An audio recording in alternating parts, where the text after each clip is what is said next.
The Vietnam War is a story that still haunts us, echoing through history with a weight that is hard to shake.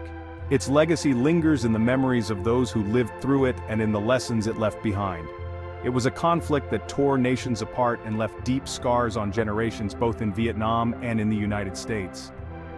The pain and trauma did not end with the fighting, they continued to ripple through families and communities for decades. Fought in jungles and rice paddies, it also raged in the hearts and minds of people far from the battlefield. The war's reach extended into living rooms across America, shaping public opinion and personal beliefs. There was no single moment of victory, no triumphant parade to mark the end. Instead, the war faded out with a sense of loss and uncertainty, leaving many to wonder what had truly been achieved. Instead, it was a long, painful struggle that forced America to question its identity, its values, and its place in the world. The debates and protests at home reflected a nation divided, searching for answers. The war was full of contradictions, fought for freedom, yet supporting questionable regimes, promising peace, yet delivering destruction. These paradoxes made the conflict even harder to understand. It was a clash of immense technological power against a determined insurgency, where advanced weaponry met guerrilla tactics in a brutal contest of wills. American soldiers believed they were stopping communism, but the reality was far more complicated. Many found themselves questioning their mission and struggling to make sense of the chaos around them. The lines between friend and foe blurred, and many Vietnamese saw Americans as invaders, not liberators. Trust was scarce, and fear was everywhere. The war was broadcast nightly into American homes, making its brutality impossible to ignore. For the first time, the horrors of combat were seen by millions, unfiltered and raw. This unprecedented media coverage fueled public debate and deepened national divisions as Americans argued over the war's purpose and cost. More than anything, the Vietnam War is a human story of soldiers, civilians, and families forever changed. The suffering and resilience of ordinary people became the true legacy of the conflict. To truly understand it, we must look beyond politics and see the faces of those who lived it. Their stories remind us of the cost of war and the enduring hope for peace. The roots of the Vietnam War stretch back long before American involvement, deeply embedded in the region's tumultuous history. For centuries, Vietnam fought for independence, first from China, then from France, each struggle leaving a lasting impact on its people. French colonial rule exploited Vietnam's resources and imposed foreign culture, fueling resentment and a fierce sense of nationalism among the Vietnamese. Ho Chi Minh emerged as a key leader, inspired by revolutionary ideas and the right to self-determination, becoming a symbol of hope for many. During World War II, Ho founded the Viet Minh to fight Japanese occupation and after the war, declared Vietnam's independence, igniting a new era of struggle. The French, unwilling to relinquish control, returned, sparking the First Indochina War, a brutal conflict that would last for years. General Vo Nguyen Giap led the Viet Minh in a relentless guerrilla campaign, wearing down French forces with strategic brilliance and determination. The turning point came at Dien Bien Phu in 1954, where the French were surrounded and forced to surrender, marking a significant victory for the Viet Minh. This defeat ended French colonial rule but did not bring peace to the region, leaving a power vacuum and uncertainty. Instead, it set the stage for a larger, more devastating conflict. As the country was divided and tensions simmered, the world had witnessed how determined nationalists could defeat a modern European army, altering global perceptions of colonial power. Vietnam's dream of independence was far from realized as the nation stood on the brink of further turmoil. The seeds of a new war had been sown, with international powers now eyeing Vietnam as a battleground for their own interests. After the French defeat at Dien Bien Phu, world powers convened in Geneva to negotiate a peace settlement. The result was the division of Vietnam at the 17th parallel, creating two separate entities. In the north, Ho Chi Minh's communist government took control, promising a new era of independence and reform. Meanwhile, a Western-backed regime, led by Ngo Dinh Diem, governed the south, supported by the United States and its allies. National elections intended to reunify the country were promised in the accords, yet they were never held, leading to growing tensions. The U.S., fearing a communist victory in these elections, supported South Vietnam's decision to refuse participation, escalating the conflict. Driven by Cold War fears and the domino theory, America increased its involvement, initially with economic aid followed by military advisors. South Vietnam's leader, Ngo Dinh Diem, was increasingly unpopular and autocratic, alienating much of the population with his policies. The Viet Cong, supported by the North, gained strength by promising land reform and national unity, appealing to the rural populace.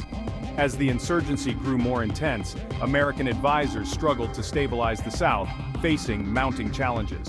The tipping point came in 1964 with the Gulf of Tonkin incident, which led Congress to grant President Johnson broad war powers, escalating U.S. involvement. The stage was set for full-scale American intervention, as troops were deployed in increasing numbers. What began as a limited commitment was about to transform into a major war, with significant consequences. The domino was no longer just wobbling, it was falling. America was all in, committed to a conflict that would define a generation. With the Gulf of Tonkin resolution, the American war in Vietnam began in earnest. In 1965, U.S. combat troops landed in Vietnam, marking the start of a massive escalation.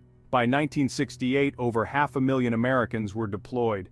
The U.S. strategy was search and destroy, success measured by body count, not territory.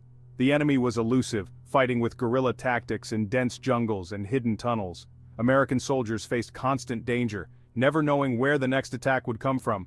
Despite overwhelming firepower, bombers, helicopters, chemical defoliants, the North Vietnamese and Viet Cong adapted and endured. Battles like Ia Drang showed American bravery and the enemy's tenacity, but victory remained elusive. The war became a bloody stalemate. The U.S. won battles, but not the war. The body count rose, but the end was nowhere in sight. In January 1968, the Tet Offensive changed everything. North Vietnamese and Viet Cong forces launched surprise attacks across South Vietnam, even breaching the U.S. Embassy in Saigon. Militarily, the offensive was a disaster for the Communists. They failed to hold territory and suffered heavy losses. But psychologically, Tet was a turning point. The scale and audacity of the attacks shattered American confidence and exposed the gap between official optimism and reality. Shocking images of street fighting in Saigon and the embassy under siege fueled public doubt. The credibility gap between leaders and citizens widened. News anchor Walter Cronkite's declaration of stalemate reflected the nation's disillusionment. President Johnson realized he had lost public support. Tet broke the will of the political establishment. The idea of a quick, decisive victory was gone. America faced the reality of a costly, unwinnable war. The light at the end of the tunnel had vanished. As the war escalated, so did opposition at home. The anti-war movement grew from college campuses to a nationwide force, uniting students, civil rights leaders, veterans, and ordinary citizens. The draft fueled resentment, seen as unfair and targeting the poor and minorities. Protests grew larger and more confrontational, with draft card burnings and mass marches. The nation split between hawks and doves, tearing at the fabric of society. 1968 was a year of crisis. Johnson withdrew from the presidential race, Martin Luther King Jr. and Robert Kennedy were assassinated, and the Democratic Convention erupted in chaos. Television images of police clashing with protesters revealed a country at war with itself. The consensus of World War II was gone, replaced by anger and distrust. The Vietnam War had divided America like never before. The home front became another battlefield. The wounds would last for generations. After Tet, the U.S. sought a way out. Peace talks in Paris stalled, and Richard Nixon became president, promising peace with honor. His strategy, Vietnamization, aimed to withdraw U.S. troops while building up the South Vietnamese army. Secretly, Nixon expanded the war into Cambodia, sparking outrage when it became public. The Kent State shootings in 1970, where National Guardsmen killed 4 student protesters, shocked the nation. As American troops withdrew, morale plummeted and the war dragged on. In 1973, the Paris Peace Accords ended U.S. involvement. The last troops left Vietnam soon after. But peace was fragile. Without U.S. support, South Vietnam quickly collapsed. In April 1975, North Vietnamese tanks rolled into Saigon. The war was over. The chaotic evacuation of the U.S. Embassy became the enduring symbol of America's failure in Vietnam. The long, painful conflict had finally ended.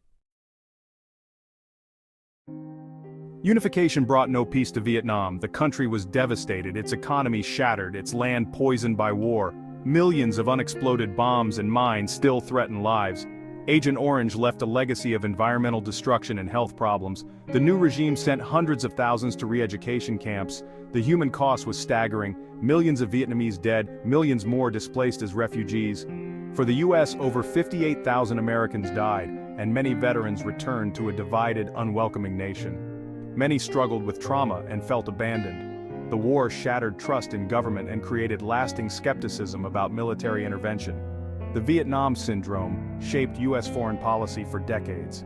The lies and deceptions revealed in the Pentagon Papers deepened public distrust. The scars, physical, emotional, and political, remain to this day. Decades later, the echoes of Vietnam still reverberate. The Vietnam Veterans Memorial stands as a somber reminder of the war's human cost. The US and Vietnam, once bitter enemies, are now partners, proof that reconciliation is possible. Yet, the legacy endures. Agent Orange cleanup continues and many soldiers remain missing. The war's lessons are complex but vital, about the limits of power, the need for understanding, and the importance of questioning our leaders. The divisions and debates of the Vietnam era still shape American society. The story of Vietnam is about people, soldiers, protesters, politicians, and civilians. It is a tragedy without easy answers, filled with courage and suffering. To study this war is to seek understanding, not judgment. Only by confronting the past can we hope to avoid repeating its mistakes.